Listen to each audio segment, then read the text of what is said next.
శబరిమల అయ్యప్ప స్వామి కథ. స్నేహితులారా, ఈరోజు మనం శబరిమల అయ్యప్ప స్వామి కథను తెలుసుకుందాం.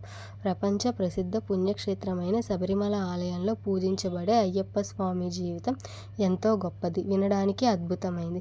పూర్వం పాండ్య రాజ్యంలో మహిషి అనే రాక్షసురాలు గొప్ప తపస్సు చేసి బ్రహ్మదేవుని నుండి ఒక వరం పొందింది. ఆ వరం ప్రకారం ఆమెను ఓ స్త్రీ మాత్రమే సంహరించగలదు. ఆ వరంతో మహిషి సమస్త లోకాలపై దాడులు చేస్తూ ఆహారాన్ని, ధర్మాన్ని నాశనం చేస్తుంది. ఈ మహిషిని సంహరించడానికి శివుడు మరియు మహావిష్ణువు కలయికగా అయ్యప్ప స్వామి అవతారాన్ని స్వీకరించారు. అయ్యప్ప స్వామి జన్మ మహిషి సంహారం కోసం జరిగిందని పురాణాలు చెబుతున్నాయి. అయ్యప్ప స్వామి పాండల రాజు వద్ద కుమారుడిగా అవతరించారు. చిన్నప్పటి నుంచి ఆయన అనేక అపూర్వమైన శక్తులను ప్రదర్శించారు. ఆయన గాఢమైన ధర్మపాలనకు చిహ్నం.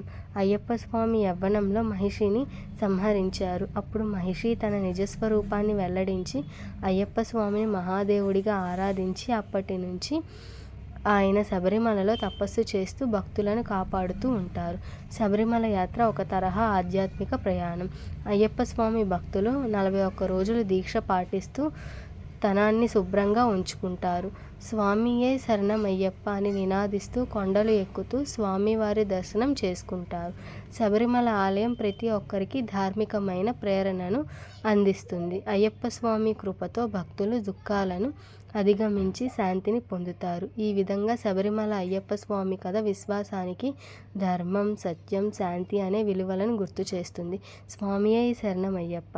మీకు ఈ వీడియో నచ్చిందా? అయితే మా ఛానల్ను సబ్స్క్రైబ్ చేసి మీ మిత్రులతో పంచుకోండి. స్వామియే శరణమయ్యప్ప.